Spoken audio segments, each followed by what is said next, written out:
I never thought my world would crumble in the dead of night, in our own garage. The scene before me was like a twisted nightmare. There, entangled in the backseat of our family car, were Ethan and Grace, my husband and sister. The pain of betrayal struck me like a physical blow, leaving me gasping for air. My name is Ava Carter, a 28-year-old nurse, married to the man I thought was the love of my life. Ethan was my high school classmate, someone I barely knew back then, but when he re-entered my life years later, he came as a whirlwind romance that I naively believed was fate. Our love is real, Ava, Ethan's words echoed in my mind, now a cruel joke in the face of his betrayal. Our love story began innocently enough. Ethan approached me after graduation, his charm and attentiveness sweeping me off my feet. He was the popular guy in school, the kind that every girl dreamed of. But me? I was just Ava, the quiet one. His interest in me was baffling, yet intoxicating. Why me?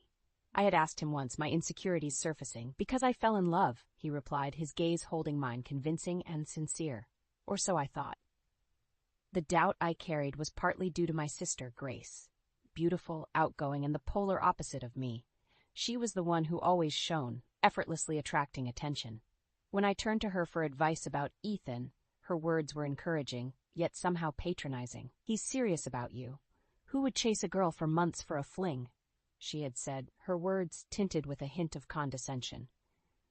I wanted to believe her, to believe that someone could truly love me for me. Ethan's kindness in our first year together only solidified my trust. He was the perfect boyfriend, showering me with attention and surprises.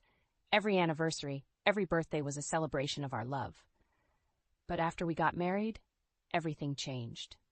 Can't you at least help with the cleaning? It's your house, too, I pleaded with Ethan on countless occasions.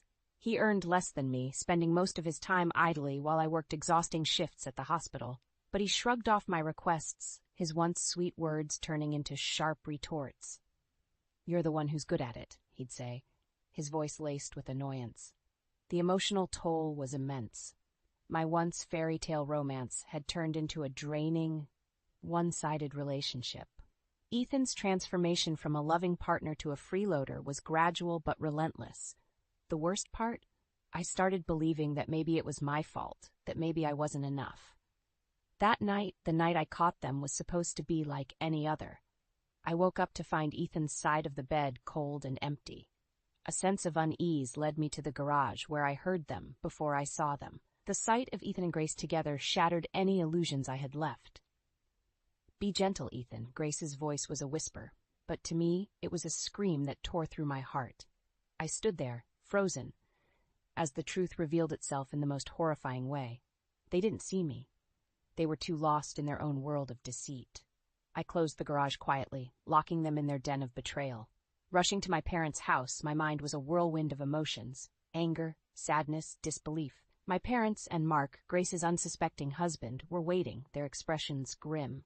Mark held a recording device in his hand, and the voices of Ethan and Grace filled the room, discussing their affair with a casual cruelty that made my skin crawl. I knew then what I had to do. Revenge was the only path left for me. I wanted them to feel the pain they inflicted, to understand the depth of their betrayal, and I was ready to do whatever it took to make that happen. Let's make them pay, I said, my voice steady despite the storm raging inside me, and so the plan for retribution began. As the sun peeked through the curtains the next morning, my resolve hardened. The man I had loved, Ethan, was nothing but a mask, and Grace, my sister, a serpent in disguise. I replayed their secret conversations, each word a dagger to my heart. You're just too good at this, Ethan. Grace's voice from the recording mocked me. Ethan's laughter followed. Only for you, Grace. The memories of our relationship, once sweet, now turned bitter. Ethan and I had started as friends, and his pursuit seemed so genuine. He was the popular one, the golden boy, while I remained in the background, unnoticed. His sudden interest in me was like a dream come true. I was flattered, overwhelmed, and eventually in love. Why me? I had asked him more than once. Because you're different, Ava. You're real, Ethan had said, looking into my eyes with such intensity that I believed him. That belief was my downfall. But Grace, she was the epitome of confidence and allure. She had always been the center of attention, effortlessly stealing the spotlight. When Ethan came into my life, Her advice was laced with subtle jabs, undermining my self-esteem while pretending to be supportive. "Take a chance, Ava. Ethan seems different," she urged, her smile not quite reaching her eyes. I remembered how Ethan's behavior started changing after our marriage. The sweet gestures and thoughtful surprises became rarer, replaced by indifference and neglect. I was left to manage everything, from household chores to finances, while Ethan lounged around, his job at his father's company more of a time pass than a career. "We need to support each other, Ethan. Can't you see I'm struggling?" I had pleaded with him countless times. "You knew I wasn't the domestic type," was his cold reply. My efforts to involve him in our life were met with resistance and anger. His once loving words turned into harsh criticisms, his hands, once gentle, now raised in threat. I remembered the fear, the sense of walking on eggshells around my own husband. "You're better off doing it yourself. You don't want me to mess it up, do you?" Ethan's words were a constant reminder of my supposed inadequacy. The realization that it was all a charade to get close to Grace hit me like a tidal wave. Their affair wasn't just a fleeting moment of weakness. It was planned, nurtured in deceit. They used my love, my trust, as a stepping stone for their sordid affair. Grace's words from the recording played in my mind. "I've always admired how easily you manipulate, Ethan." His response was a chilling confession. "And I admire your ability to play the innocent sister." The plan for revenge took shape in my mind, clear and precise. I couldn't let them get away with their treachery. They needed to understand the pain they had caused, the lives they had shattered. It was time for their facade of love to come crashing down. "I will make them regret every lie, every deceit," I whispered to myself, a vow that I intended to keep. The morning light did nothing to ease the storm inside me. As I sat with Mark, my parents, and the recording, a plan began to take shape. It was more than just a need for revenge. It was a quest for justice, for exposing the lies that Ethan and Grace had woven so skillfully. "Did you know about this, Mark?" I asked, my voice barely a whisper. "I had my suspicions," Mark confessed, his eyes dark with pain, "but I never imagined the depth of their betrayal."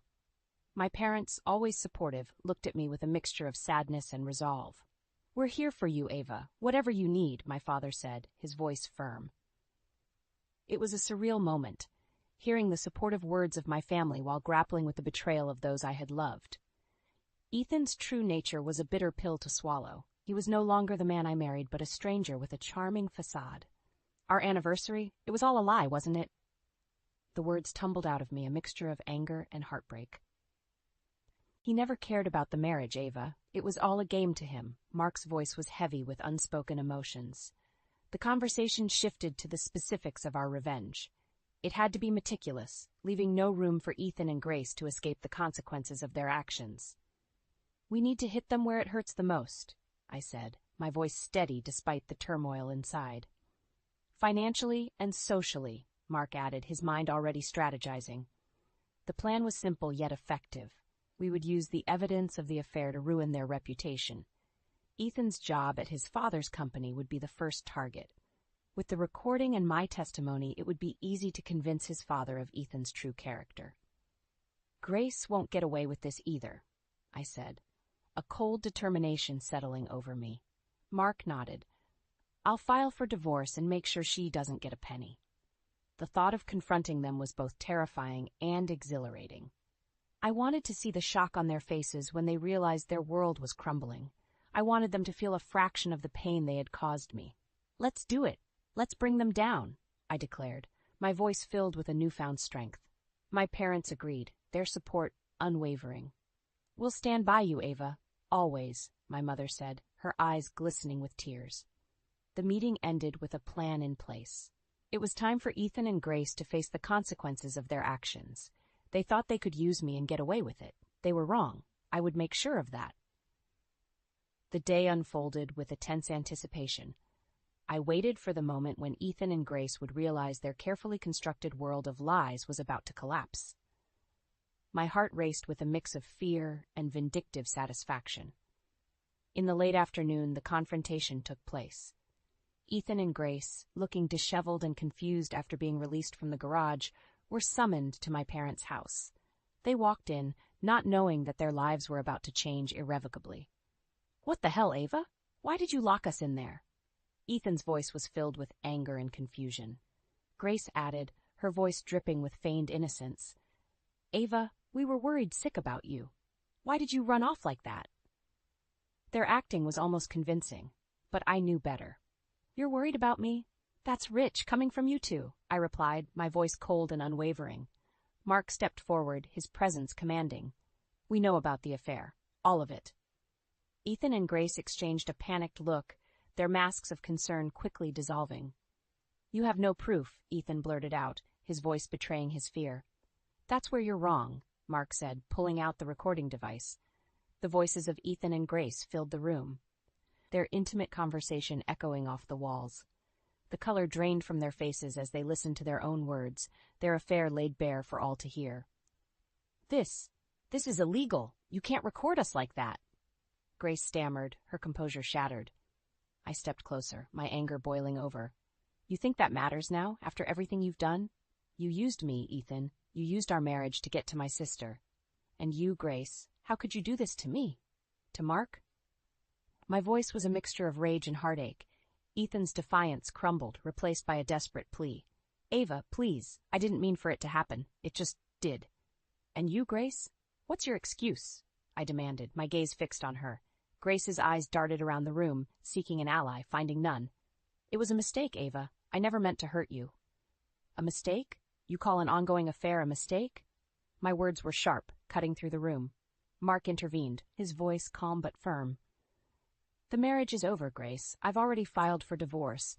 And as for you, Ethan, your father will know about this. I doubt he'll want a son-in-law who cheats on his daughter with her own sister." Ethan's face went pale, the reality of his situation finally dawning on him. Grace began to sob, her tears failing to elicit sympathy from anyone in the room. "You two deserve each other," I said, the finality in my voice marking the end of the chapter that had been Ethan and Grace in my life. As they left, their pleas and cries echoing behind them, I felt a sense of closure. The path ahead would be challenging, but at least it would be free from their deceit. The revenge was just beginning, and I was ready for whatever came next. The aftermath of the confrontation left a bitter taste in my mouth. Ethan and Grace had left, their facades of innocence shattered. But it wasn't enough. The depth of their betrayal demanded more than just a revelation. It required retribution. Sitting around the dining table with Mark and my parents, we plotted our next moves. The air was thick with a sense of righteous anger, a collective desire to see justice served. "We need to ensure they truly understand the consequences of their actions," Mark said, his voice resolute. I nodded in agreement. "They can't just walk away from this unscathed." My father, usually a man of few words, spoke up. "Ethan's employment at his father's company is his lifeline. If he loses that, he loses everything." A plan began to form, one that involved not just exposing Ethan's infidelity to his family, but also highlighting his manipulative nature. His father, a respected businessman, would not tolerate such a scandal. "And what about Grace?" my mother asked, her voice tinged with disappointment and disgust for her own daughter. "Her social standing, her lifestyle, it all hinges on her marriage to Mark," I said. "Once the divorce is finalized and the details of her infidelity become public, she'll lose it all." Mark nodded. "I'll make sure the divorce settlement leaves her with nothing. She won't be able to charm her way out of this." The conversation turned to the logistics of our plan. Mark had contacts who could expedite the divorce and ensure the affair was made public. My father knew people in the business community who would ensure Ethan's disgrace was well known. It was a meticulous plan, cold and calculated, but it was justified. Ethan and Grace had played with our lives, and now they would face the repercussions. "Are you sure about this, Ava?" my mother asked, concern in her eyes. "Yes," I replied, my voice steady. "They need to learn that actions have consequences. They can't just use people and expect to get away with it." As we finalized our plan, I felt a sense of empowerment. For too long, I had been the victim of their deceit, but now I was taking control. Ethan and Grace would soon learn the true cost of their betrayal, and I would be there to witness their fall. The following days were a whirlwind of activity as our plan was set into motion. Mark, with his connections, expedited the divorce proceedings and ensured that the details of Grace's infidelity became public knowledge. The reaction was immediate and scathing. Grace, once a social butterfly, found herself ostracized, her friends turning their backs on her in disgust. Meanwhile, my father used his influence to spread the word about Ethan's behavior. Soon enough, the scandal reached his father's ears. The disappointment and anger in his father's voice were palpable when he called Ethan for a meeting. "I cannot believe you would stoop so low, Ethan," his father had said, according to what I heard later. "You have not only shamed yourself, but our entire family." Ethan's pleas fell on deaf ears. His father, a man of principles, could not overlook such a grave transgression. Ethan was promptly removed from his position in the company, his future in tatters. As for Grace, the reality of her situation hit her hard. The luxurious life she had enjoyed was slipping through her fingers like sand. Her husband, whom she had deceived, was now her ex-husband, and he made sure she left the marriage with nothing but her personal belongings. The day of reckoning came when I encountered Ethan and Grace together, looking defeated and desperate. They had come, hoping for some form of forgiveness, a chance to explain themselves. "Ava, please, you have to understand," Ethan began, his voice trembling.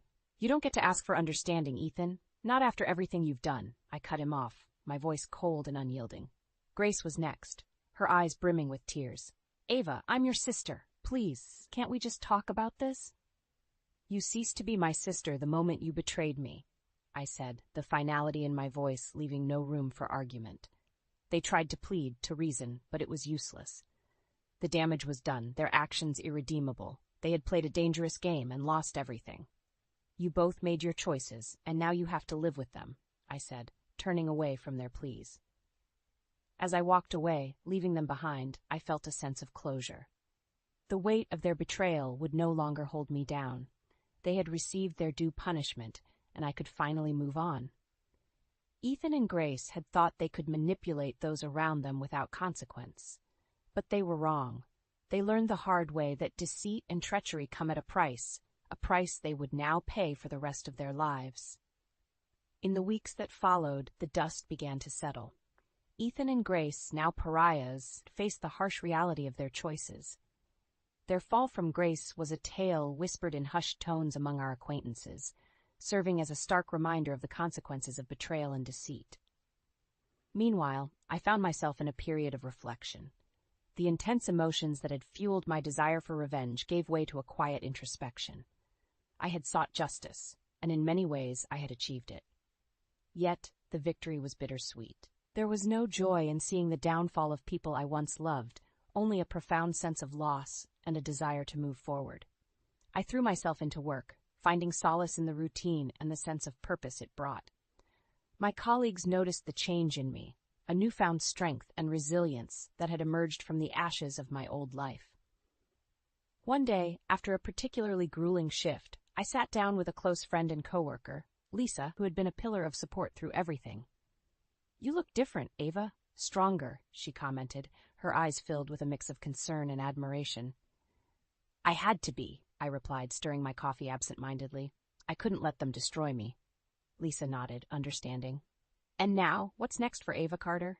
I smiled, a genuine smile that had been absent for too long. "I start living for myself. I rebuild, but this time on my own terms." The path to healing wasn't straightforward. There were days when anger and sadness threatened to overwhelm me, but with each passing day they became less potent. I began to rediscover parts of myself that I had lost in my marriage, my independence, my strength, and my capacity for joy. Months passed, and life found a new rhythm. Ethan and Grace became distant memories, occasional whispers in the wind that no longer had the power to hurt me. My relationship with my parents and Mark grew stronger, forged in the fires of adversity. We had faced a storm together, and it had brought us closer. As for love, I was cautious. The scars of betrayal were still there, but they were healing. I knew that someday I would be ready to open my heart again, but for now, I was content in finding peace within myself. Sitting in the park one sunny afternoon, watching the world go by, I realized that I had come a long way. The journey had been painful, filled with trials and tribulations, but it had led me to a place of understanding and acceptance. I had learned that revenge, while satisfying in the moment, was not a path to true happiness. True strength lay in forgiveness, in the ability to let go of the past and embrace the future. As I looked up at the clear blue sky, I felt a sense of hope, a belief that the best was yet to come. The past could not be changed, but the future was mine to write. And with that thought, I stood up, ready to face whatever life had in store for me, with a heart that was healing and a spirit that was unbroken. The letter trembled in my hands, its contents threatening to shatter the peaceful life I'd built. I read it again, hoping the words would somehow rearrange themselves into something less devastating. They didn't. "Sarah?" Ethan's voice floated up from downstairs. "Everything okay?" I swallowed hard, stuffing the letter into my pocket. "Fine, honey. Just sorting through some old papers." The lie tasted bitter on my tongue. Ethan and I had always prided ourselves on our honesty, but how could I confront him with this? How could I ask my husband of 15 years if he'd been living a double life? I made my way downstairs, plastering on a smile as I entered the kitchen. Ethan stood at the stove, stirring a pot of his famous chili. The domestic scene felt surreal now, tainted by the weight of the secret in my pocket. "There you are," he said, flashing me that boyish grin that had first stolen my heart. "Taste this for me, will you?" I obliged, letting the spicy flavors dance on my tongue. It was delicious as always, but the warmth of the chili couldn't chase away the chill that had settled in my bones. "Perfect," I managed, forcing a smile. Ethan's brow furrowed. "You sure you're okay, Sarah? You look a little pale." I waved off his concern. "Just tired from work. Nothing a good night's sleep won't fix." He nodded, seemingly satisfied. "Well, dinner's almost ready. Why don't you set the table?" As I laid out plates and silverware, my mind raced. Should I confront him now, or wait until I had more proof? The letter had been anonymous, after all. But the details, they were too specific to be a random accusation. We sat down to eat, the silence between us growing heavier with each passing moment. Ethan chatted about his day at the office, oblivious to my inner turmoil. "Oh, I almost forgot," he said suddenly. "Your sister called earlier. She wants us to come over for dinner this weekend." I nearly choked on my chili. "Lisa? What did she want?" Ethan shrugged. "Just to catch up, I guess. It's been a while since we've seen her." My grip tightened on my fork. "Lisa." Of course she'd be involved in this somehow. Our relationship had always been strained, but this was a new low, even for her. "I don't think that's a good idea," I said, my voice sharper than I intended. Ethan looked up, surprised. "Why not?" "I thought you two were trying to patch things up." I laughed bitterly.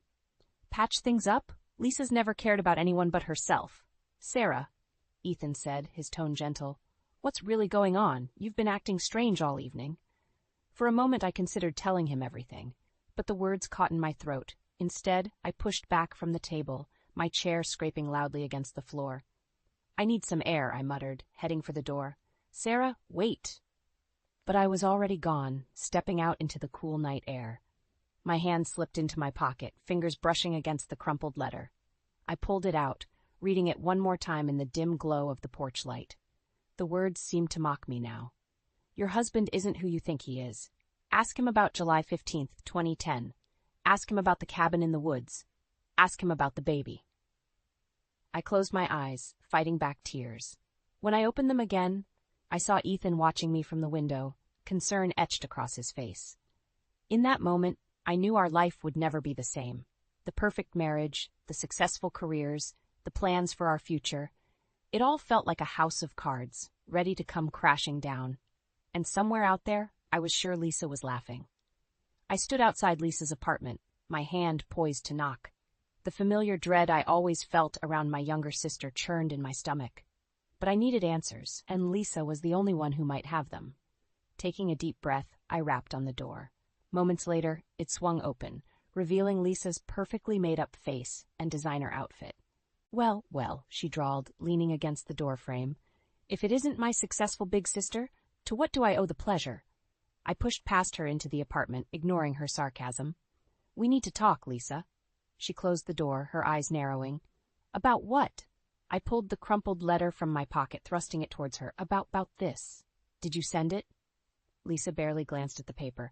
"I have no idea what you're talking about." "Don't play dumb," I snapped. "It's about Ethan. About a baby." What do you know? For a split second, something flashed across Lisa's face. Surprise? Fear? But it was gone so quickly, I couldn't be sure. Sarah, she said, her voice dripping with condescension, I think you're losing it. Why would I know anything about Ethan's secrets? I clenched my fists, fighting the urge to shake her. Because you've always been jealous of what Ethan and I have. You've always tried to come between us. Lisa laughed, the sound grating on my nerves.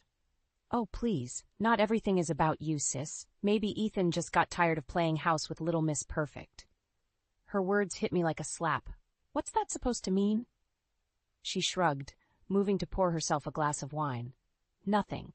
Just that maybe there's more to your precious husband than you know. I watched her, my suspicion growing. You do know something, don't you? Tell me, Lisa, what happened on July 15th, 2010? The wine glass froze halfway to her lips. What?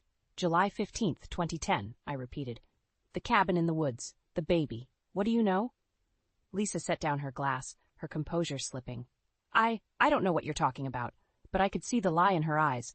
You're protecting him, I realized. Why? What hold does Ethan have over you?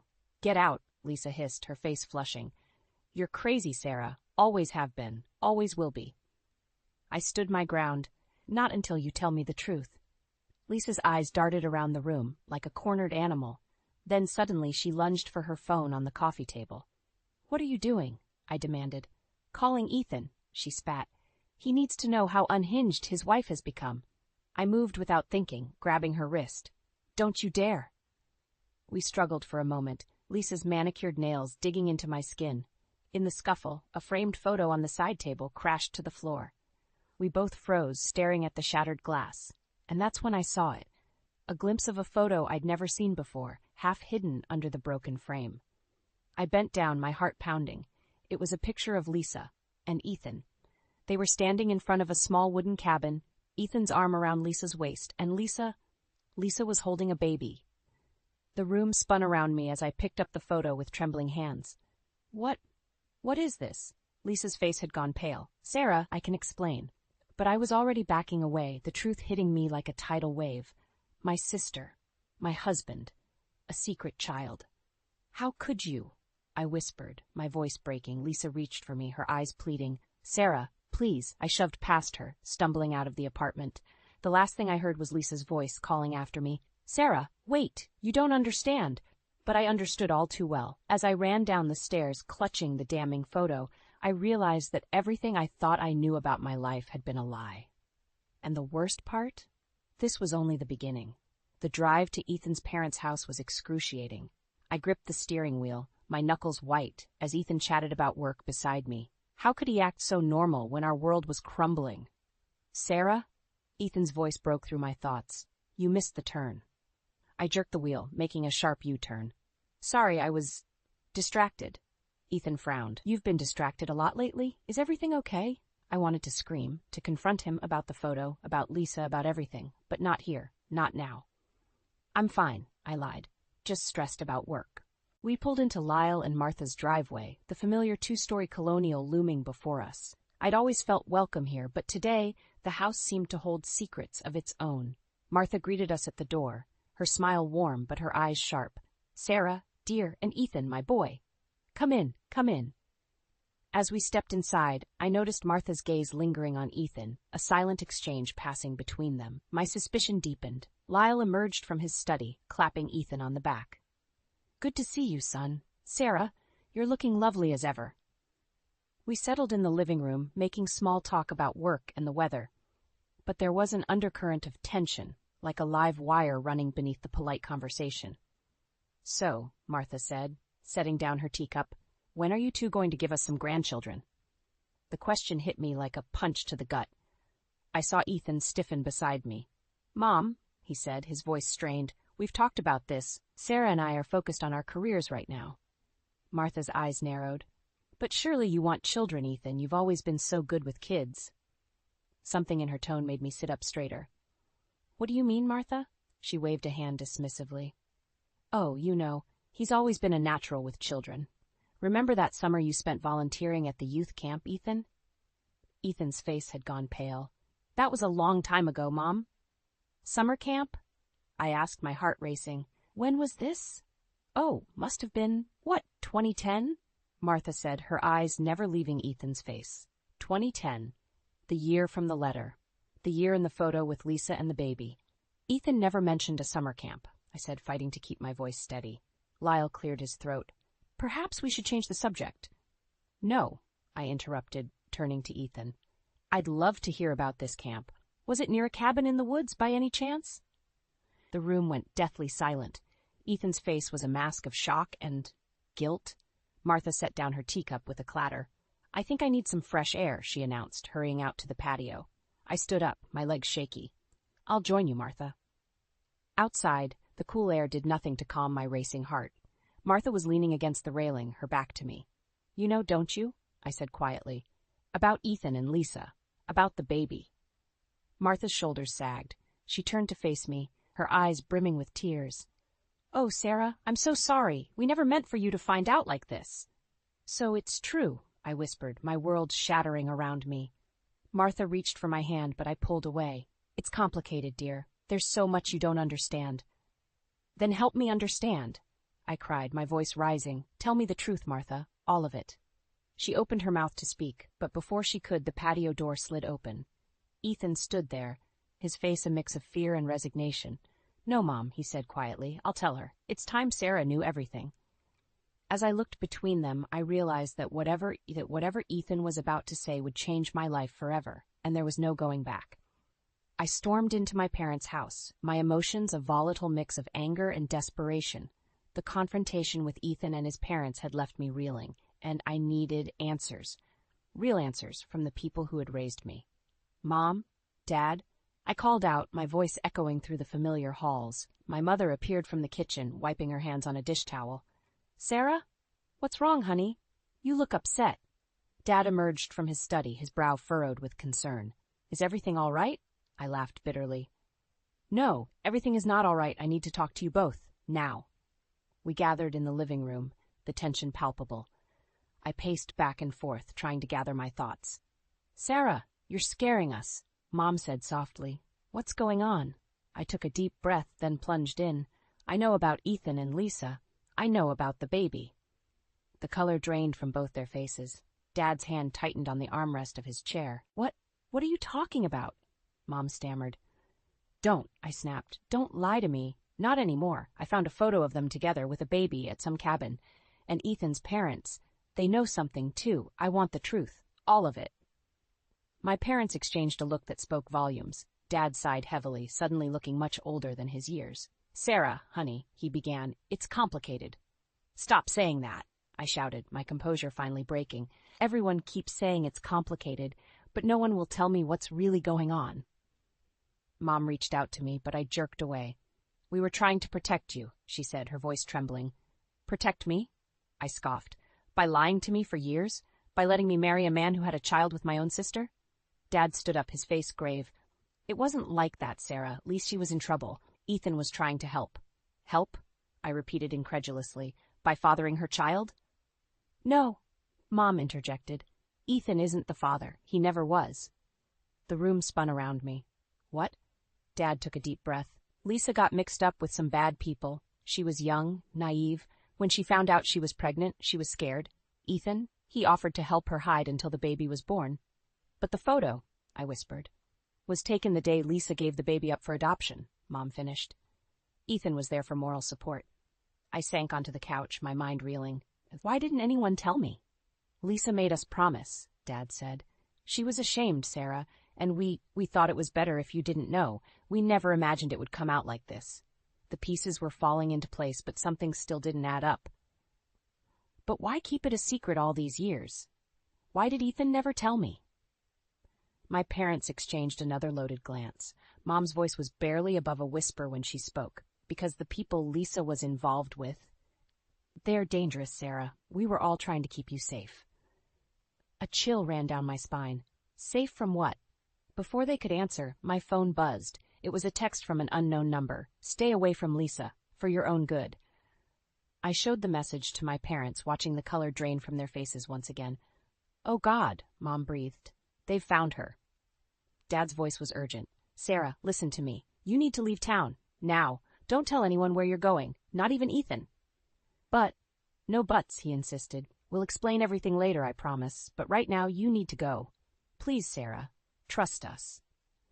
As I looked into their frightened eyes, I realized I had a choice to make. Stay and demand more answers, or run from a danger I didn't fully understand. With shaking hands, I grabbed my keys. I'll call you when I'm safe, I promised. As I rushed out the door, I knew nothing would ever be the same again. The truth I'd sought had only led to more questions, and now it seemed it had put my very life in danger. I paced the living room, my nerves frayed to the breaking point. It had been 3 days since I'd fled my parents' house, and Ethan still hadn't come home. My calls went straight to voicemail, my texts unanswered. The silence was deafening. A knock at the door made me jump. Heart racing, I approached cautiously, peering through the peephole. It was Martha, Ethan's mother. I opened the door, my voice trembling. "Martha, what are you doing here?" Her eyes were red-rimmed, her usually immaculate appearance disheveled. "Sarah, dear, I need to talk to you about Ethan." A chill ran down my spine. "Come in," I said, stepping aside. Martha sank onto the couch, her hands twisting in her lap. "Have you heard from him?" I shook my head. "Nothing. I was hoping you had." She closed her eyes, a tear slipping down her cheek. "He's gone, Sarah. He left a note. Oh, God, I can't believe this is happening again." "Again?" I repeated, my mind reeling. "What do you mean, again? Martha, what's going on?" She pulled a crumpled piece of paper from her purse, handing it to me with shaking hands. "Read it, please." I unfolded the note, recognizing Ethan's handwriting immediately. "Mom, Dad, I'm sorry. They found her. I have to go. Keep Sarah safe. I love you all. E." The room spun around me. "Who found who?" "Martha, please. I need to understand what's happening." Martha's voice was barely above a whisper. "It's happening all over again, just like with Lisa." "Lisa?" I said, my voice rising. "What does she have to do with this?" Martha looked up at me, her eyes filled with a mixture of fear and resignation. "Everything, Sarah. Lisa is at the center of it all." She took a deep breath, then began to speak. "Years ago, before you and Ethan were married, Lisa got involved with some very dangerous people. A criminal organization. She thought she was in love, but she was being used." I sank into a chair, my legs no longer able to support me. "Go on," I whispered. "When she realized she was pregnant, she came to Ethan for help. He hid her at the cabin, helped her give the baby up for adoption. We thought it was over, that she was safe, but now they've found her," I finished, the pieces finally falling into place. Martha nodded. "And Ethan? Oh, Sarah, he's always felt responsible. He couldn't save her then, but now." "He's gone after her," I said, the realization hitting me like a punch to the gut. Just then, my phone buzzed. Another text from the unknown number. "Time's up. Choose a side." I showed it to Martha, watching the color drain from her face. "Oh, God," she whispered. "Sarah, you need to leave. Now, it's not safe here anymore." But as I stared at the message, something inside me snapped. I was tired of running, tired of being kept in the dark. "No," I said, my voice stronger than I felt. "I'm not going anywhere. It's time I faced this head on." Martha's eyes widened. "Sarah, you don't understand. These people, they're dangerous." "I don't care," I interrupted. "Ethan's out there, risking his life for my sister. I can't just sit here and do nothing." I stood up, a plan already forming in my mind. "I'm going to find them, Martha. Both of them, and I'm going to end this once and for all." Martha reached for me, her voice pleading. "Sarah, please think about what you're saying. You could be killed." But my mind was made up. As I looked at Martha's terrified face, I knew I was crossing a line from which there was no return. "I'd rather die fighting than live in fear," I said, my voice steady. "It's time to finish what Lisa started all those years ago." As I grabbed my keys and headed for the door, I felt a strange calm settle over me. Whatever lay ahead, whatever dangers I might face, I knew one thing for certain: nothing would ever be the same again. I stood in Ethan's favorite bar, surrounded by his friends, their accusing glares burning into me. I'd come here hoping for answers, but all I found was hostility. "What did you do to him, Sarah?" Jake, Ethan's best friend, demanded. "He was fine until that night he came home from your parents' place." I flinched, remembering the argument that had preceded Ethan's disappearance. "I didn't do anything. I'm trying to find him, just like you are." "Bull," Sarah, another friend, spat. "Ethan would never just leave, not unless you pushed him away." The unfairness of it all made my blood boil. "You don't know anything about what's going on," I snapped. None of you do. Jake stepped closer, his voice low and threatening. Then enlighten us, Sarah. What exactly is going on? For a moment, I considered telling them everything about Lisa, the baby, the dangerous people from her past. But the memory of that threatening text message stopped me. I couldn't risk putting anyone else in danger. I can't, I said, my voice breaking. I'm sorry, but I can't explain. The group's hostility seemed to intensify. I felt cornered, outnumbered. Maybe you should just go, Sarah said coldly. We'll find Ethan ourselves. As I turned to leave, defeated, my phone buzzed. Another text from the unknown number. Tick-tock, Sarah. Time's running out for Ethan and Lisa. My heart raced. I had to get out of here, had to keep searching. But as I reached for the door, a hand grabbed my arm. What's that? Jake demanded, having seen the message over my shoulder. Who's threatening you? And what does Lisa have to do with this? Before I could answer, the bar's TV caught my attention. A breaking news banner flashed across the screen. Local businessman Ethan Roberts and sister-in-law Lisa Carter missing. Foul play suspected. The room fell silent as everyone turned to watch. My legs gave out, and I sank onto a bar stool, my world crumbling around me. The reporter's voice seemed to come from far away. Sources say Roberts and Carter were last seen entering an abandoned warehouse on the outskirts of town. Police are treating their disappearance as suspicious. Sarah, Jake's voice was gentler now, tinged with concern. What the hell is going on? I opened my mouth to respond, but my phone buzzed again. This time it was Martha calling. Sarah, she sobbed as soon as I answered. They've taken Lyle. They left a note. They want you to come alone to the warehouse. Oh, God, Sarah, what are we going to do? The room spun around me. Ethan, Lisa, and now Lyle, all in danger because of me. Because I'd started asking questions, because I'd refused to let sleeping dogs lie. I'll handle it, Martha, I heard myself say, my voice sounding strangely calm. Just stay where you are. I'll bring them all home. As I hung up, I realized Ethan's friends were staring at me, their expressions a mix of confusion and growing understanding. Sarah, Jake said slowly, whatever's happening, you don't have to face it alone. Let us help. For a moment, I was tempted. But then I remembered the threats, the danger. I couldn't risk anyone else's life. I'm sorry, I said, standing up. But this is something I have to do on my own. As I walked out of the bar, my heart pounding and my mind racing, I knew I was walking into a trap. But I had no choice. Ethan, Lisa, Lyle, their lives were in my hands now. With each step towards my car, towards the warehouse where my fate awaited, I felt a strange mix of terror and determination. Whatever happened next, I knew one thing for certain. By the end of this night, everything would change. And I had to be ready for whatever came my way. The church was packed for Lyle's funeral. I sat in the front pew, numb with grief and exhaustion. The past week had been a blur of police interviews, sleepless nights, and unanswered questions. Martha sat beside me, her hand clutching mine, both of us lost in our sorrow. As the minister began his eulogy, a commotion at the back of the church caught my attention. I turned, and my heart stopped. There, standing in the doorway, was Ethan, and beside him, looking pale and shaken, was Lisa. A collective gasp rippled through the congregation. Martha's grip on my hand tightened painfully. Sarah, she whispered, her voice trembling. What's happening? I couldn't answer. I was frozen, watching as Ethan and Lisa made their way down the aisle. Ethan's eyes were fixed on me, a mixture of guilt and determination in his gaze. They reached the front, and Ethan spoke, his voice carrying through the stunned silence.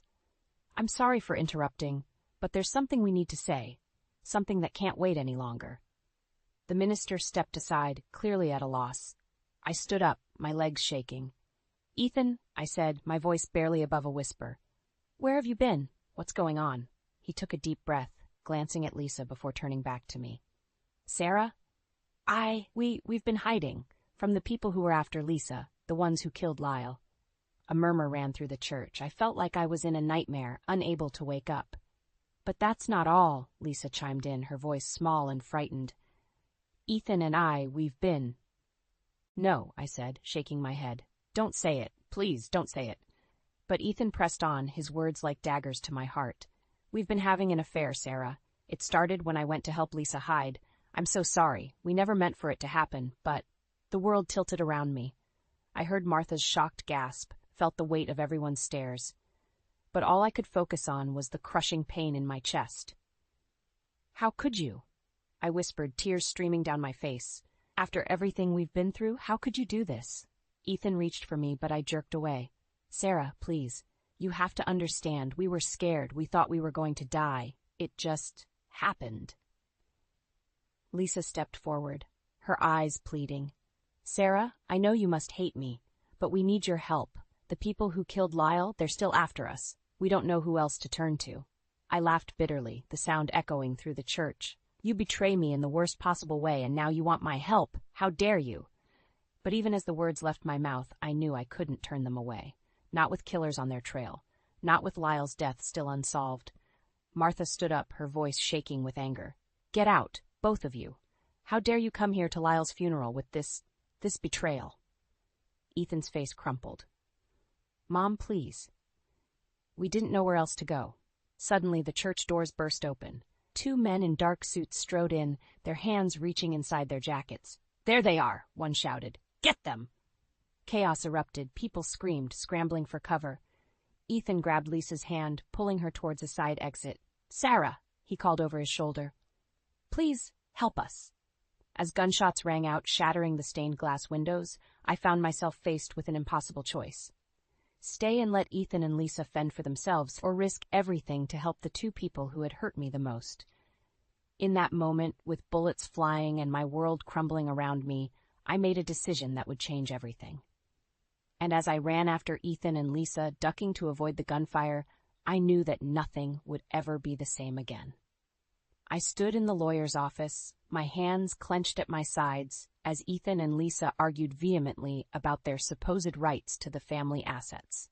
The past few weeks had been a whirlwind of revelations and betrayals, but nothing could have prepared me for this final insult.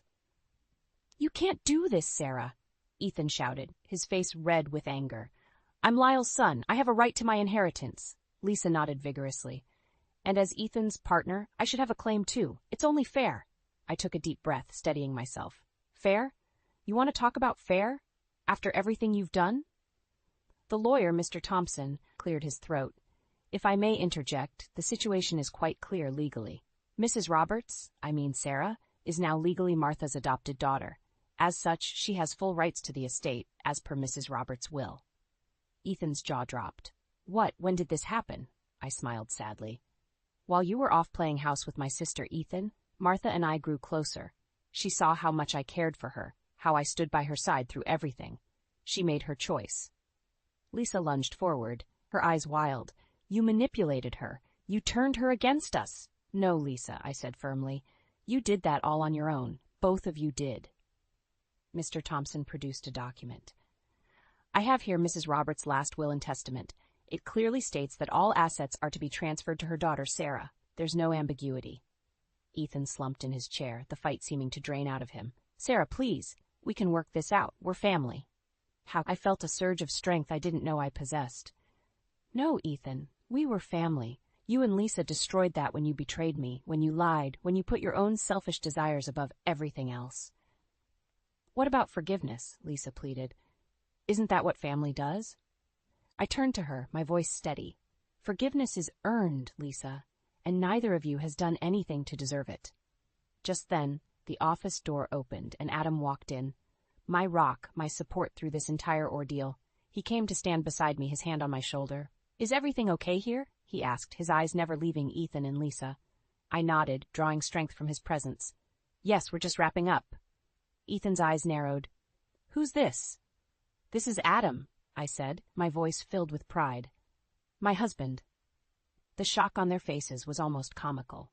Lisa sputtered. "Husband? But how? When?" "While you two were busy trying to tear this family apart," Adam said calmly, "Sarah and I were building something new, something stronger." I turned to Mr. Thompson. "I believe we're done here. Please ensure that all the paperwork is in order." As we turned to leave, Ethan made one last desperate attempt.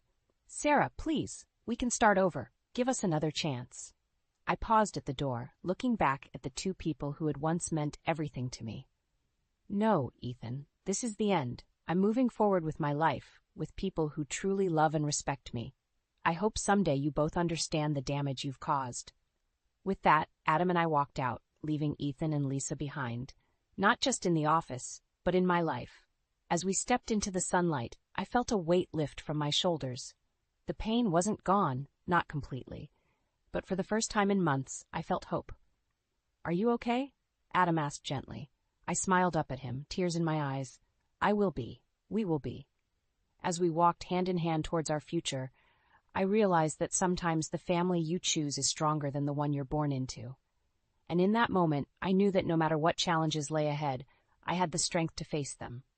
The old Sarah, naive, trusting, easily manipulated, was gone. In her place stood a woman who had weathered the storm and emerged stronger, wiser, and ready to embrace the life she deserved. And as I looked towards the horizon, I felt a sense of peace wash over me. The journey had been painful, but it had led me exactly where I needed to be. The shrill ring of my phone jolted me awake. I fumbled for it in the dark, my heart racing. Who could be calling at this ungodly hour? "Emily, it's Leo." My breath caught in my throat. Leo, my ex. The man I'd spent 12 years with, only to have him walk away without a backward glance. "Leo? Why are you calling?" I managed to croak out, my voice thick with sleep and confusion. "I'm sorry, I know it's late. I needed to hear your voice." I sat up, fully awake now. Sam stirred beside me, mumbling something incoherent. I slipped out of bed and padded to the bathroom, closing the door softly behind me. "Leo, it's been a year. Why now?" There was a long pause on the other end. "I made a mistake, Em. Leaving you, it was the biggest mistake of my life." My hand tightened on the phone. "You can't do this. I'm married now." I know. God, Em, I miss you." I closed my eyes, memories flooding back. 12 years of laughter, tears, dreams shared. And then, nothing. He'd left without explanation, leaving me shattered. "Emily?" Sam's voice came from the bedroom. "Everything okay?" "I have to go," I whispered into the phone. "Wait, Em." I hung up, my hands shaking. I splashed cold water on my face, trying to compose myself before facing Sam. "Who was that?" he asked as I slipped back into bed. "Wrong number," I lied, hating myself for it. "Go back to sleep." As Sam's breathing evened out, I lay awake, staring at the ceiling. Why now? Why, when I was finally settling into my new life? Did Leo have to resurface? The next morning, I went through the motions of making breakfast, my mind a whirlwind of conflicting emotions. Sam came down, kissing me on the cheek as he grabbed his coffee. "You seem distracted," he said, studying me over the rim of his mug. I forced a smile. "Just thinking about the New Year's party your mom wants to throw." Sam groaned. I know. She can be a bit much." "A bit?" I couldn't keep the bitterness from my voice. "Sam, she treats me like I'm her personal servant." "Come on, Em. She's just set in her ways. Give her time." I bit back a retort. This was an old argument, one I was tired of having. Instead, I changed the subject. "Sarah called yesterday. She wants us to come over for dinner next week." Sam's face lit up. "Great. It's been too long since we've seen her and Janet." I nodded, grateful for my sisters-in-law. They, at least, had welcomed me into the family with open arms. As Sam left for work, I found myself staring at my phone. Leo's number was still there, a temptation I couldn't quite bring myself to delete. I thought about the whirlwind romance with Sam, how quickly we'd gotten married after Leo left. Had it been too soon? Had I been running from my pain rather than towards love? The doorbell rang, startling me from my reverie. I opened it to find Carol, my mother-in-law, standing there with a forced smile. "Emily, dear, I hope I'm not interrupting anything important." I stepped aside, letting her in. "Of course not, Carol. What can I do for you?" She breezed past me, her eyes critically scanning the living room. "Well, as you know, the New Year's party is coming up. I'll need you to handle all the preparations. Food, decorations, everything." "Oh, and we'll be hosting it here, of course." I felt my jaw drop. "Here? Carol, I don't think." "Nonsense, dear. It's time you started pulling your weight in this family. Now I've made a list." As Carol droned on, my phone buzzed. A text from Leo. "Can we talk?" I stared at it, my heart pounding. Suddenly, the walls of my carefully constructed new life felt like they were closing in on me. What had I gotten myself into? I stared at the mountain of laundry before me, sighing heavily. This wasn't exactly how I'd envisioned my life when I'd agreed to become a housewife. The doorbell rang, a welcome interruption from my domestic drudgery. "Emily!" Sarah exclaimed, enveloping me in a warm hug as I opened the door. "I brought reinforcements," she added, gesturing to Janet, who stood behind her, arms laden with grocery bags. "What's all this?" I asked, ushering them inside. Janet grinned. "We're staging an intervention. Sam mentioned you've been down lately, so we're here to cheer you up." As we bustled around the kitchen, preparing lunch, I felt a weight lift from my shoulders. Sarah and Janet had been my saving grace since I married into the family, a stark contrast to Carol's constant criticism. "So," Sarah said, chopping vegetables, "spill. What's really going on?" I hesitated, then the words tumbled out. "I'm not sure I made the right choice, becoming a housewife. And Carol, she's impossible. Nothing I do is ever good enough." Janet squeezed my hand. "Oh, honey, have you talked to Sam about this?" I shook my head. "He doesn't see it, or doesn't want to." "Men," Sarah rolled her eyes. "Sometimes they need things spelled out for them." As we sat down to eat, my phone buzzed. Another text from Leo. "Please, Em, we need to talk." "Everything okay?" Janet asked, noticing my frown. I quickly put the phone away. "Fine, just spam." After lunch, as Sarah and Janet were leaving, Sarah pulled me aside. "Listen, Em, if you ever need a break, I know a place that's hiring. Part-time, flexible hours. Might be good for you to get out of the house." I hugged her tightly. "Thanks, I'll think about it." That evening, as Sam and I sat down for dinner, I decided to broach the subject. "Sam, I've been thinking maybe I should get a part-time job."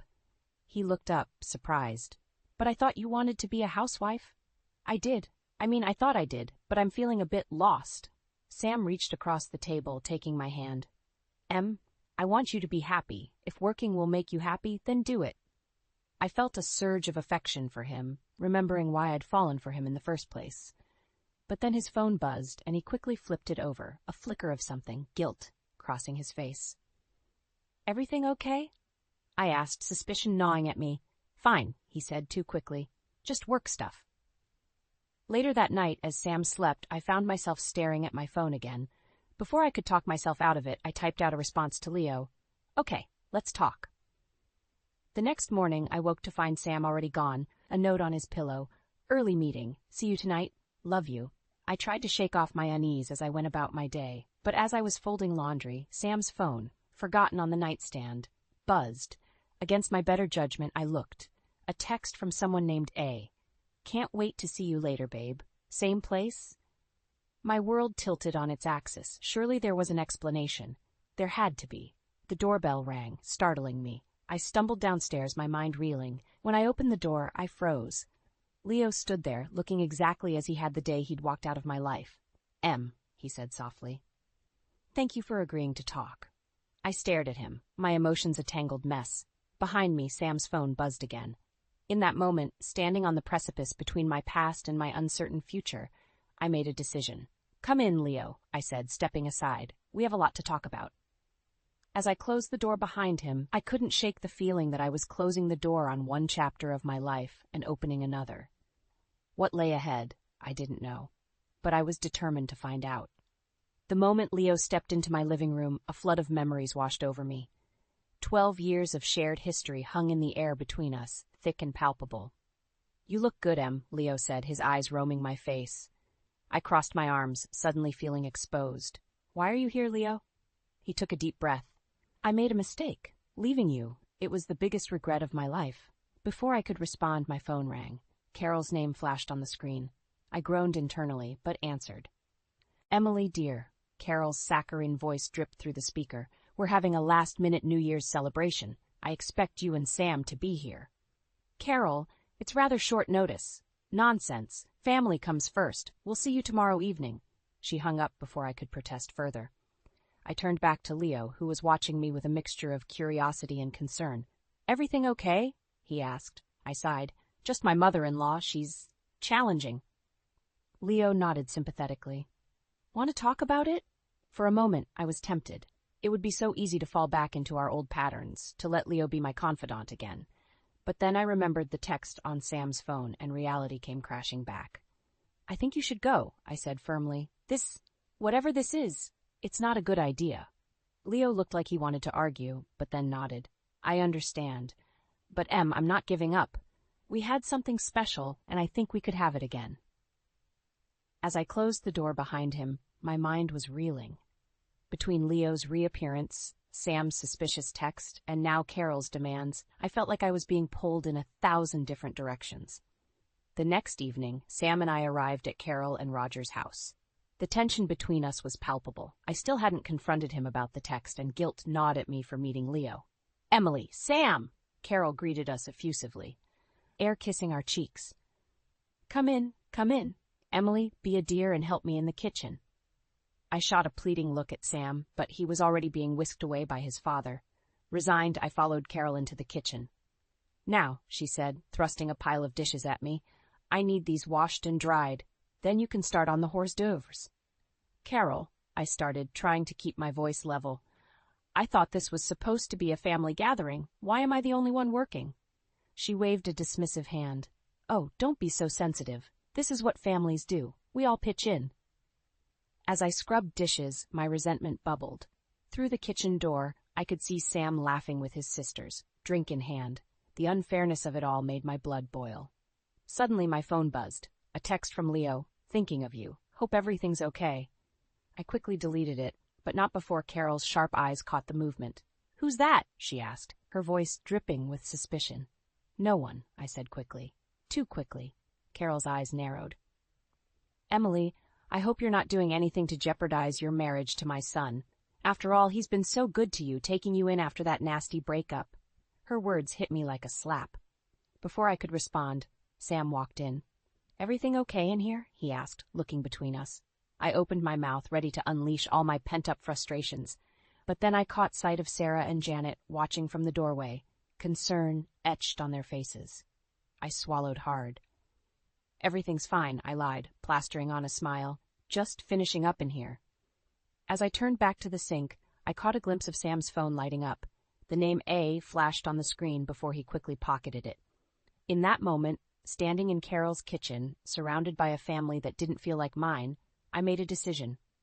Something had to change, and it had to change now. The question was, did I have the courage to make that change?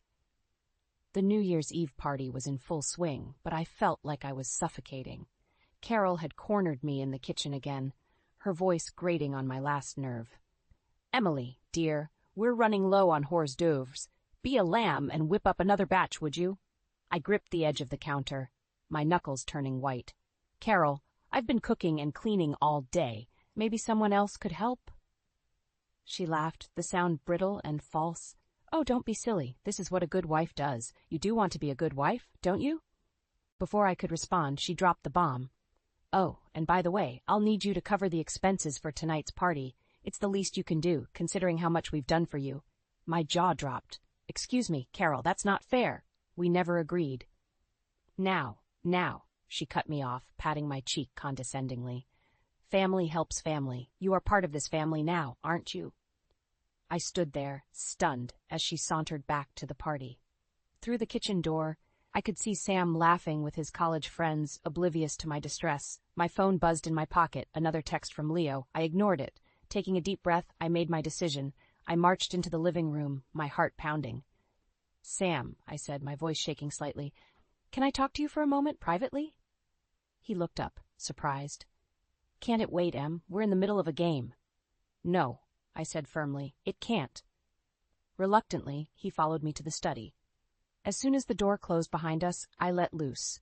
"Your mother expects me to pay for this entire party. Did you know about this?" Sam's eyes widened. "What? No, of course not. She wouldn't." "She did," I cut him off. "And that's not all. I'm tired, Sam. Tired of being treated like a servant in my own family. Tired of your mother's constant criticism and demands. And I'm tired of you not standing up for me." Sam ran a hand through his hair, looking flustered. "Em, come on. You know how Mom is. She doesn't mean any harm." "Doesn't she?" I challenged. "And what about you? Who's A, Sam?" His face paled. "What?" "I saw the text," I said, my voice breaking. "Are you cheating on me?" "Emily, it's not what you think," but I'd heard enough. I held up a hand, silencing him. "I can't do this anymore, Sam. I won't." With that, I turned on my heel and walked out of the study. I could hear Sam calling after me, but I didn't stop. I marched straight to Carol, who was holding court in the center of the room. "Carol," I said loudly, drawing everyone's attention, "I will not be paying for this party. In fact, I won't be staying for it either." Her face contorted with rage. "How dare you?" "No," I cut her off. "How dare you? You've treated me like dirt from the moment I married your son." "Well, I'm done. I deserve better than this. The room had gone silent. I could feel all eyes on me, but for once I didn't care. I turned to Sarah and Janet, who were watching with a mixture of shock and, was that pride? "Thank you both for your kindness," I said softly. "You've been the only bright spots in this family for me." With that, I walked out, ignoring the chaos erupting behind me. As I stepped into the cool night air, I felt a weight lift from my shoulders. My phone buzzed again. Leo. This time I answered. "Leo? Can we meet? I think I'm ready to talk." As I drove away from the house, leaving the sounds of the party behind, I felt a strange mix of terror and exhilaration.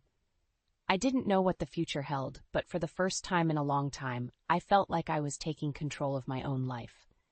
And that felt pretty damn good. The clock struck midnight as I sat alone in my darkened living room, the faint sounds of fireworks in the distance, a stark contrast to the silence enveloping me. I'd driven aimlessly for hours after leaving the party, eventually ending up back home, unable to face Leo or anyone else. My phone had been buzzing incessantly, calls and texts from Sam, Sarah, Janet, even Carol. I ignored them all. As the first light of the new year crept through the windows, I finally mustered the courage to listen to the voicemails. Sam's voice, pleading and desperate. Please come home. We need to talk. I can explain everything." Sarah, concern evident in her tone. "Emily, we're worried sick. Please call us." And then, unexpectedly, I know things are complicated. I'm here if you need me." I deleted them all, a strange numbness settling over me.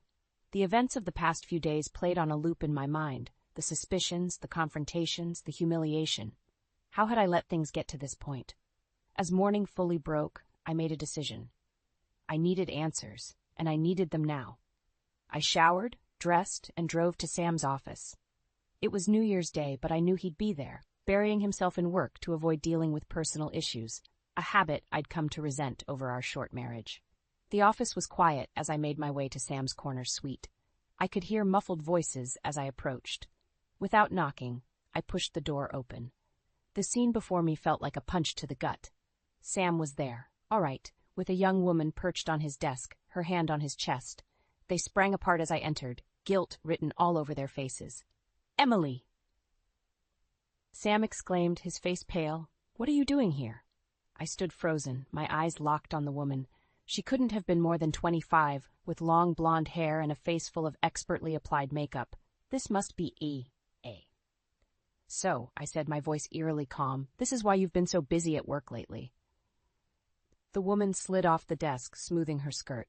"I should go," she mumbled, avoiding my gaze as she hurried past me. Sam ran a hand through his hair, his expression a mix of shame and defiance. I can explain. Save it," I cut him off. "How long?" He sighed, slumping into his chair. 3 months. The admission hit me like a physical blow. 3 months, half of our marriage. "Why?" I whispered, hating the tremor in my voice.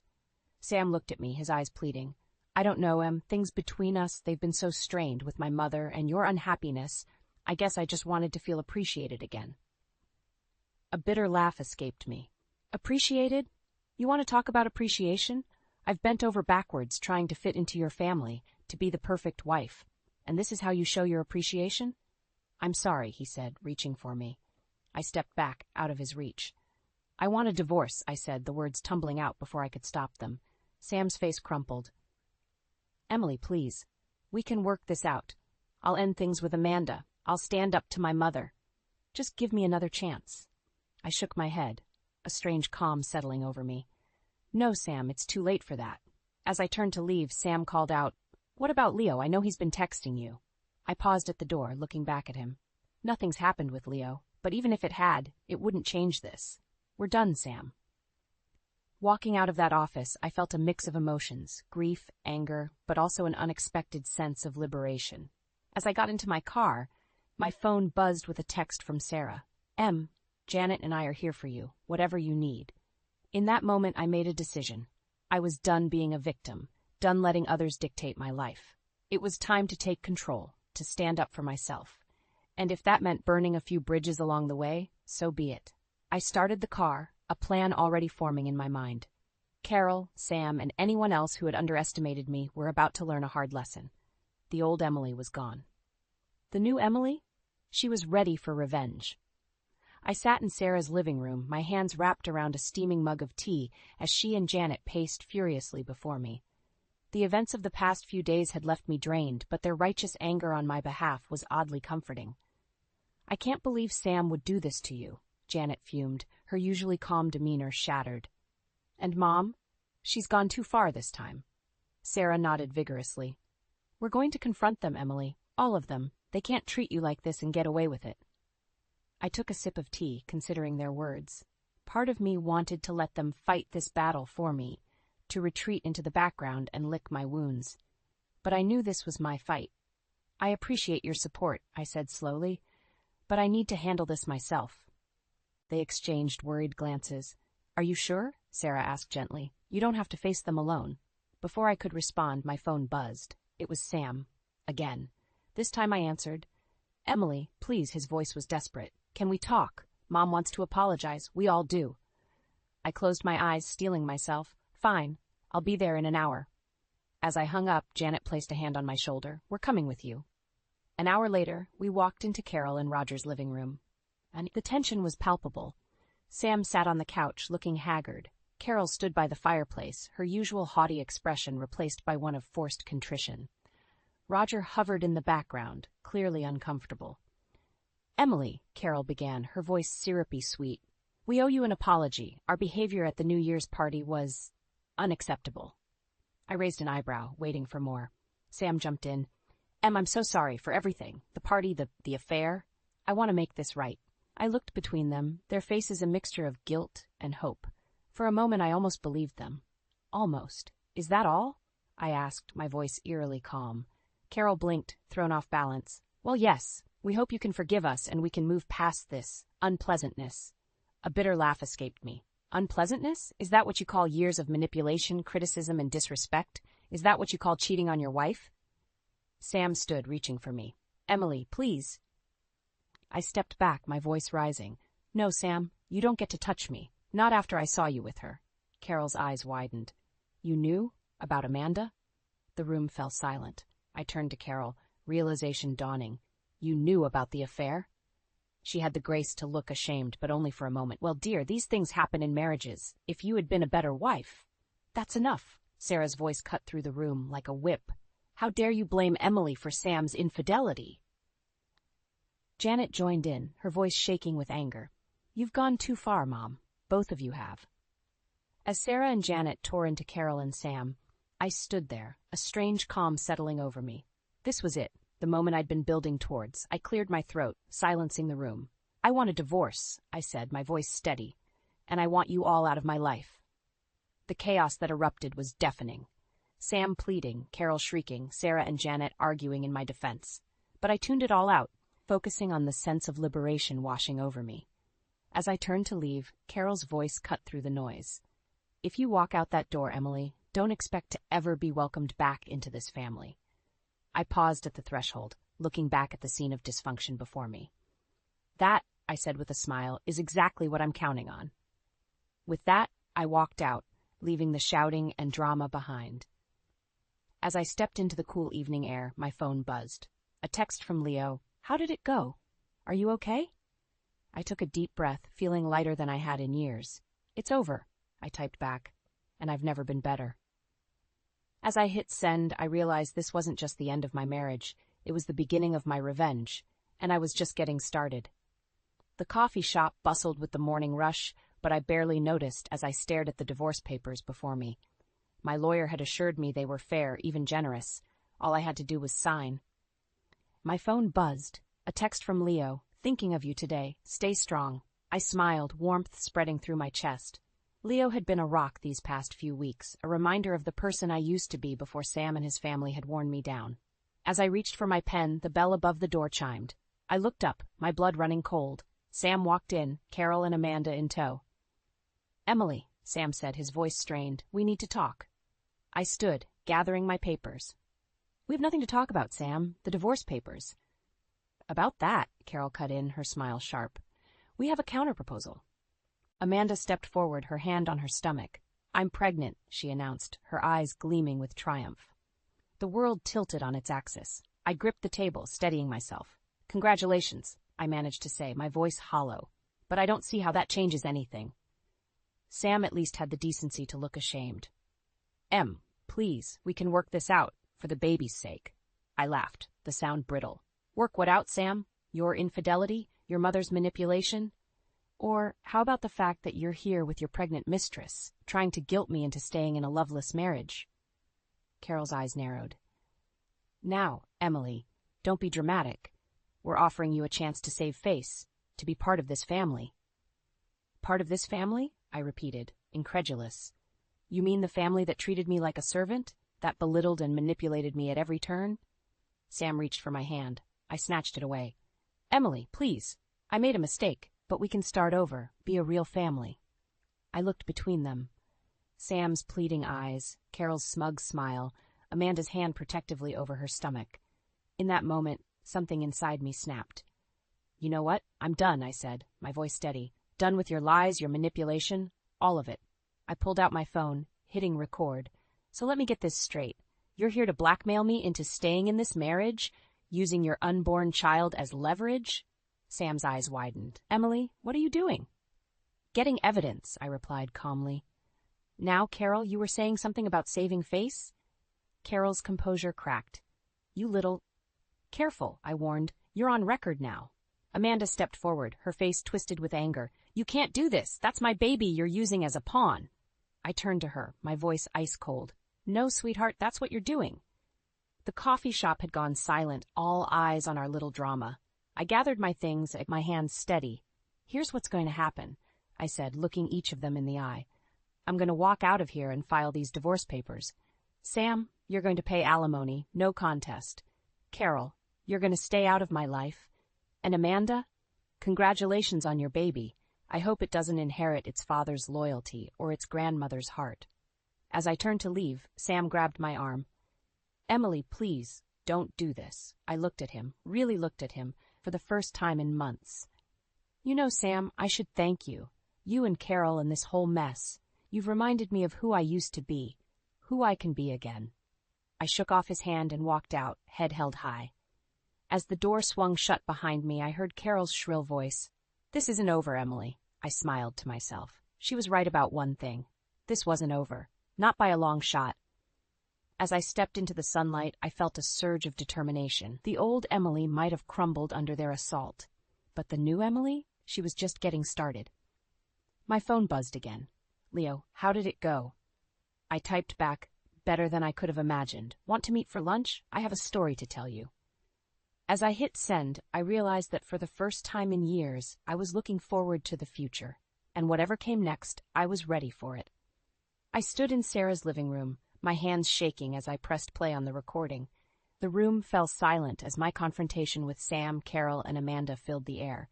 Sarah and Janet's expressions morphed from shock to outrage as the scene unfolded. When it ended, Janet was the first to speak. Those manipulative, lying...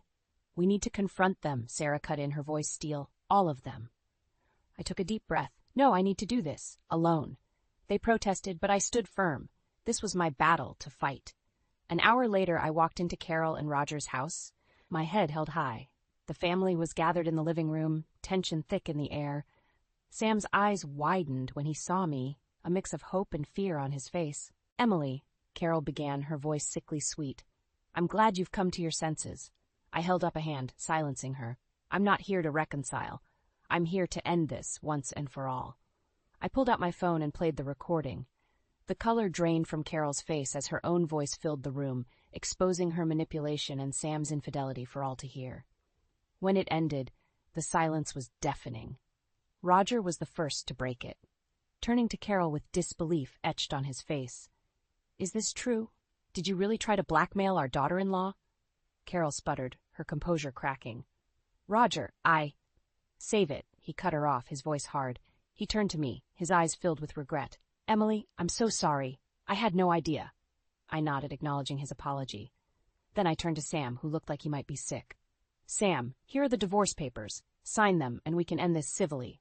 He hesitated, glancing at Carol. I saw the moment he made his decision, straightening his spine. No, he said. I won't sign. For a moment, I felt my resolve waver. Then I remembered everything I'd been through, everything I'd endured. I smiled, and I saw Sam flinch at the steel in my eyes. "Fine," I said calmly. "Then I'll see you in court, where I'll play this recording for the judge." Sam's face paled. He reached for the papers with a shaking hand. As he signed, I turned to Amanda. "I truly am sorry you got caught up in this. I hope you find happiness, for your sake and your child's." She nodded, tears in her eyes. Finally, I faced Carol. "You've tormented me, belittled me, and tried to break me. But you've failed. I'm stronger now than I've ever been, and I have you to thank for that." Carol's mouth opened and closed, but for once she had nothing to say. I gathered the signed papers and headed for the door. As I reached it, Roger called out, "Emily, wait." I turned to see him handing Carol an envelope. "These are divorce papers," he said, his voice firm. "I won't be part of this toxicity any longer." As I walked out of that house for the last time, I felt a weight lift from my shoulders. The sun was setting, painting the sky in brilliant oranges and pinks. It felt like a sign, an end, but also a new beginning. My phone buzzed. A text from Leo. "How did it go?" I smiled, feeling a flutter in my chest. "It's over," I replied. "Want to meet for dinner? I have a story to tell you." His response came quickly. "I'd love to. And Emily, I'm proud of you." Tears pricked my eyes as I read his words. I was proud of me too. 6 months later, I stood in front of a mirror, adjusting my blazer. My first day at my new job, thanks to Sarah's reference. As I grabbed my keys, my gaze fell on a framed photo. Me, Sarah, and Janet, laughing at a cafe. My new family, one built on love and respect. My phone buzzed. "Leo, good luck today? Dinner tonight to celebrate?" I smiled, warmth spreading through me. Leo and I were taking things slow, rediscovering each other and ourselves. It wasn't always easy, but it was real. As I stepped out into the morning sun, I felt a sense of peace wash over me. The road ahead wasn't certain, but for the first time in years, I was excited to see where it would lead. I had faced my demons, stood up to my tormentors, and come out stronger on the other side. Emily, the doormat, the victim, was gone. In her place stood a woman who knew her worth, who wouldn't settle for less than she deserved. And that woman? She was ready for whatever life had in store. I'm building the ideal family with my new wife and this child right here. So, I'm divorcing you. You and your son need to leave this house immediately. My husband raised his voice with a snort. He had started a company making children's clothes when I was pregnant. Initially, he worked earnestly, but now he spends his days playing. And the company's management is barely hanging on. In the midst of dealing with my parents' death, he suddenly showed up with his mistress and their child. Confused, my son and I thought it unwise to argue in front of the house. So I let the three of them in. Suddenly, they demanded that my son and I leave the house. Despite the difficult situation of my parents' passing, my husband's unreasonable demands infuriated me. I was dumbstruck and couldn't respond. However, my son snorted. "Hey, what's with that insolent attitude? Dad, it's impossible for you to divorce Mom." "What are you talking about? A divorce can be done with just a single form. Don't you even know that, being a high school student?" But, as my son began to explain, Scott's face turned pale. "My name is Michelle Ford, a 47-year-old part-time homemaker. I help out with my family business part-time. I have one child, my son Aaron, a 16-year-old high school student. I've been married to Scott for 17 years. He's the president of an apparel company. Scott spends his days playing, though we can't afford such a lifestyle. The company barely makes a profit, and we're in a dire financial state. Scott's income is unreliable, and he spends most of his salary on leisure. So it feels like I'm supporting our family with my part-time income. Aaron is very kind and always helps with household chores. However, he is cold towards Scott, and they do not speak to each other. Initially, I thought it was just a rebellious phase, but since he's kind to me, I realize it's because he dislikes Scott." Soon after starting high school, Aaron began working part-time. Scott and I met through work. I was working as a fashion magazine editor, and Scott was a designer at an apparel company. We met during a meeting to discuss featuring his company's products in a date outfit feature. The point of this outfit is to match the shoes and skirt colors to make the legs look slimmer. The color is white, which I think adds a sense of purity. That sounds great. The focus is clear, and it looks like it'll make for an understandable feature. Thank you. I've prepared a lot because it's been a while since I've had such a meeting. Scott was very serious, and he made various proposals during the meeting. After seeing him, I imagined that building a family with him would lead to a fun future. One day, when my company and Scott's had a dinner meeting, a tipsy Scott opened up to me. I want to dress my kids in the clothes I design. So, someday, I want to marry a good wife and have her give birth to adorable children. Have you ever designed children's clothes, Scott? Yeah, when I first joined the company, I was in charge of designing children's clothes. That's a wonderful dream. I also want to help make such beautiful dreams come true. Michelle, you have nice dreams too. After that, Scott asked for my contact details. We became close and eventually, Scott confessed his feelings, and we started dating. We were both nearing our 30s and married within a year of dating. I became pregnant soon after our wedding. During the early stages of pregnancy, I temporarily quit my part-time job and struggled with morning sickness. Hey, Scott. Why are you home this morning? I've decided to quit my job and start my own business. I think now is the time to make my dreams come true. Starting your own business? At a time like this, when a child is about to be born, I was taken aback. Don't worry, a client told me they have a job they want me to do. So there will be work. I see. But starting an apparel company requires a lot of preparations, right? Like, you need money for an office and to buy equipment. Yeah. But I don't have much money for preparations. Disappointed by Scott's lack of planning, I desperately searched for places to borrow money. However, all bank applications were denied. Preparing for the worst, I consulted my parents, who then offered to help Scott establish his company. They probably did so because they were expecting a grandchild. I'm truly grateful for my parents' kindness. Scott worked hard every day for the upcoming child. Although he often came home late from work, he never complained when I couldn't cook due to morning sickness. On weekends, he actively took on laundry and cleaning. However, Scott's attitude changed drastically one day, the day our child was born. When my water broke at night, Scott rushed me to the hospital. Scott, is your work okay? It's fine. There are no pressing business deals or deadlines. So I'll stay with you throughout. Don't worry about me, just focus on yourself. Scott spoke kindly and firmly held my hand as I struggled through labor. A few hours later, the birth was successfully completed. Congratulations. It's a healthy baby boy. A boy. Yes, a healthy baby boy. Is there something wrong? The nurse was puzzled, but Scott's solemn face didn't change. In fact, Scott had been hoping for a girl since I got pregnant. He often handled projects for girls' children's clothing at work. And since starting his own business, he had been working as a designer specializing in girls' children's clothing.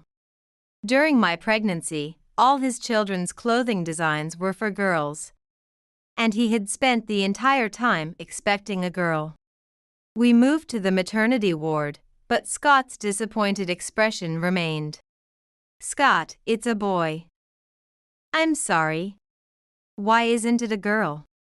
There's nothing we can do. The gynecologist said there was a high chance of it being a boy. And, more importantly, we can't control the gender of our child. Then put the child in a baby box until you give birth to a girl. What? I would never do such a horrible thing. Whether the child is a boy or a girl, they are my irreplaceable child. Scott began to distance himself from me. And I found myself raising our child alone. Hoping his depression was temporary, I persevered in housework and childcare with support from my parents. I also returned to part-time work, working hard every day. My coworkers were supportive of my parenting, and when Aaron was young, I could even bring him to work. However, as Aaron grew, Scott continued to neglect our family. Eventually, Scott's days away from home increased, as did his late returns. Dad. I won a gold medal in the summer vacation art competition. Huh, so? What are you trying to say? What do I mean? Ah, are you trying to brag that you have more artistic talent than me? No, that's not what I mean. Scott, don't upset Aaron. Why don't you praise him a little? Shut up. Fine, it's a nice painting. Scott, clearly in a bad mood, slammed the door shut. His attitude towards Aaron was terrible. And he never participated in Aaron's school events. Whether it was the entrance ceremony, open class, music recitals, or graduation. His father was never present, which made Aaron feel alienated. Over time, Aaron grew to detest his father. Then, a significant turning point arrived. One Sunday, while I was cooking dinner, I received a call from my sister. Hello, is that you, big sis? Michelle. Mom and Dad have passed away. They passed away. The sudden news left me in shock. They had helped us so much since Aaron was born. I hadn't been able to repay them, and I was at a loss for words. Why? They were fine when I saw them at Christmas. They were hit by a car that ran a red light. Can you come to the hospital right now? Scott and Aaron haven't returned yet, so I'll head over as soon as they're back. I ended the call with trembling hands. When would Scott return? He hadn't told me when he would be back. So I didn't know when I could go to the hospital. I tried calling Scott but couldn't reach him. Even my messages were left unread. Ah, why now, of all times? Despite my irritation, I was sinking into sorrow. Mom, what's wrong? Oh, sorry. Don't worry about it. What were you talking about on the phone just now? Actually, your grandparents have passed away. So when your father returns, we're going to the hospital where your grandparents are. Understood. Aaron sat down on the sofa with a sad expression. Then I heard a car stop. Looking through the window to our driveway, I saw Scott's car. Good, Scott's back. Wait, what? Next to Scott was a woman dressed in high-end brands. Her flashy nails well manicured, a woman of tastes quite different from mine. Flamboyant and ostentatious. Beside the woman was a child dressed in pink. Could she be an acquaintance of Scott's? Is the child hers? But Scott was holding the woman's hand. Who was this woman? My mind was in chaos, and I panicked. Hey Michelle. It's me. Open up. Without even ringing the intercom, Scott was rattling the entrance door. To avoid further commotion, I hurriedly opened the door.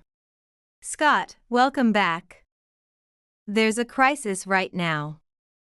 Who is this? I stared at the woman next to Scott. She held his arm confidently, as if she had been waiting to introduce herself. Nice to meet you. I'm Scott's wife, Kristen. Hey Kristen. Calling yourself the wife is a bit premature, isn't it? Scott and Kristen began cooing in sickly sweet voices. And who might this child next to you be, Kristen? Nicole, say hello. Nice to meet you, I'm Nicole. Nicole is the child Kristen and I have together. Kristen gave me a girl, unlike you. A child. My body tensed up. Could it be that Scott had a mistress and a child while he was away from home? Hey Michelle, let us in. I have something to talk about. All right.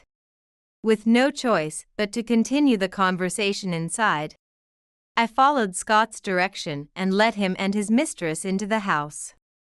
Guests? Yes, it seems Dad brought his mistress. Mistress. Dad was having an affair? It looks like it. We're about to have a detailed talk. Can I sit in on this too? If Aaron wants to join, that's fine. I hesitated to involve Aaron in what might be a messy situation. But seeing his serious expression and realizing he was old enough to understand, I let him sit next to me. We moved Nicole to another room and sat down. Kristen across from me, Scott across from Aaron. Scott seemed displeased with Aaron's presence, but I decided to proceed regardless. I'm building the ideal family with Kristen and Nicole in this house. So, Michelle, I'm divorcing you. You and Aaron need to leave this house right now. Scott, you're so cool. Scott raised his voice with a snort while Kristen gazed at him with starry eyes. I was sick of their couple-like behavior, and it made me nauseous. Despite the dire situation of my parents passing, my husband's outrageous statements infuriated me. I was dumbstruck and couldn't respond. However, Aaron snorted in disdain. Hey Aaron, what's with that cheeky attitude? Dad, it's impossible for you to divorce Mom. What are you talking about? A divorce can be done with just a single form. Don't you know that, being a high school student? Dad, you haven't repaid the money Grandpa lent to the company, have you? Scott's face turned pale all at once. Kristen looked puzzled. I almost burst out laughing seeing the temperature difference in their expressions. In fact, Scott had borrowed money from my parents, with the promise to repay it gradually once the company stabilized. However, Scott had been making excuses to delay repayment. Could it be, Dad, that you wanted to divorce to escape repaying? But that's not going to work. Grandpa told me to make sure you repay. When did you make such a promise? Were you with my father-in-law while I was gone? I've actually been meeting with Grandma and Grandpa quite a bit. Where did you meet them? At my part-time job, Grandpa's company. Don't you even know where your child works? You're lying. This is the first time I've heard of it. Yes, in fact, my son had been working part-time at my parents' company. Aaron, having seen me support the family all this time, wanted to help me someday. When he entered high school, he expressed his desire to work part-time. When he was wondering where to work, I suggested to my parents that he work at their company. Then, my parents happily agreed, saying it would be good training for an heir. Initially, Aaron was assigned simple clerical work. But he also got involved in tasks like advising on new products, which could be handled by someone young, and he enjoyed his work. Since starting the part-time job, Aaron had become more reliable. His words were stronger than anyone else's, and I almost cried with joy seeing how hard he had worked raising him. So, Scott, make sure you repay the $100,000 our parents lent, okay? Encouraged by Aaron's words, I delivered the final blow to Scott. Scott, what's this about? You told me you were a department head at a major apparel company. with an annual income of $100,000. Is this debt of $100,000 real? Kristen. It's not true. What he's saying is nonsense. I can show you proof if you want. I have the loan repayment agreement at home. Stop it, Michelle. Ignoring Scott's words, I showed the repayment agreement we had signed when we received the financial support. Scott collapsed to his knees. There's no way I can pay back such a large amount of money. It's impossible. Scott. This story is true, isn't it? Dad, like I said earlier, you can't divorce until you repay the money. Shut up. If that's the case, Kristen, can you take over my debt? I'll repay it quickly for Nicole's sake. Kristen, what do you think? We could get married right away, right? Kristen's face turned increasingly red. Scott, you liar. I didn't know anything about this. First of all, this debt isn't something I created. Scott and Kristen suddenly started arguing. Aaron looked down on them with a disgusted expression. For Aaron's sake too, please don't show us such an ugly sight. I picked up Nicole, who was in another room, and kicked out Scott, Kristen, and Nicole from the house. Mom, let's hire a detective to claim compensation from Dad. Yes, I'll think about it. I felt proud of my son's dependable appearance. Then I made a phone call. Hello, it's me. I have a favor to ask, is that okay? When I explained the situation to the person, they replied, Understood, let's start moving on it tomorrow, in a gentle voice. After that, I spent several busy weeks. There were lots of things to do, like the funeral for my parents and taking over the company. I was sleeping late and waking up early, leading to days of sleep deprivation. I ended up with a bad cold and couldn't go to work for a while. Aaron cared for my health and did the housework after school. While eating the rice porridge Aaron made, the intercom rang. Michelle. Open up quickly. I staggered to the entrance and slowly opened the door. What's the matter, Scott? Why did you come all of a sudden? My company has been leveled. Where did my company go? Company? What are you talking about? There's no such company. Did you do something? You shouldn't just get rid of the company I started for my dream. Despite feeling unwell, Scott grabbed me by the collar. As I was coughing, he seemed to realize something and suddenly pushed me away. I stumbled and fell to the floor. What, a cold? Don't spread your filthy germs to me, disgusting. Isn't that a terrible way to treat Michelle? I think it's very rude. Tracy. Emerging from the back of the room was my sister Tracy. She has always been strong on justice and very strict with people who do not keep promises or rules. Since Aaron was born, Scott had become slovenly and was quite afraid of my sister. Why are you in the house?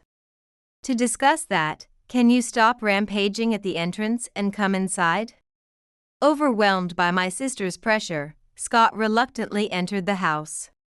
With a dominating look, my sister stared down at Scott, who trembled like a small animal frightened by its natural predator. Tracy, why are you in the house right now? I needed to discuss the company takeover with Michelle. Company takeover? What are you talking about? Ah, right. Actually, I've absorbed and merged your company. Absorption merger. I haven't heard anything about that. Scott's shoulders shook violently. I wanted to laugh out loud seeing his pitiful state. But knowing my sister would scold me for such behavior, I held back my emotions. In fact, Tracy had been managing Scott's company for quite some time. Scott had neglected the business due to his affair, and the company was almost bankrupt. I, busy with my part-time job, hadn't realized it. But when Tracy investigated Scott's company, she found it was drowning in red ink. Knowing a lot about business management, Tracy thought she would try to turn the company around. Scott's management was quite terrible, but the quality of the products he was creating was quite good.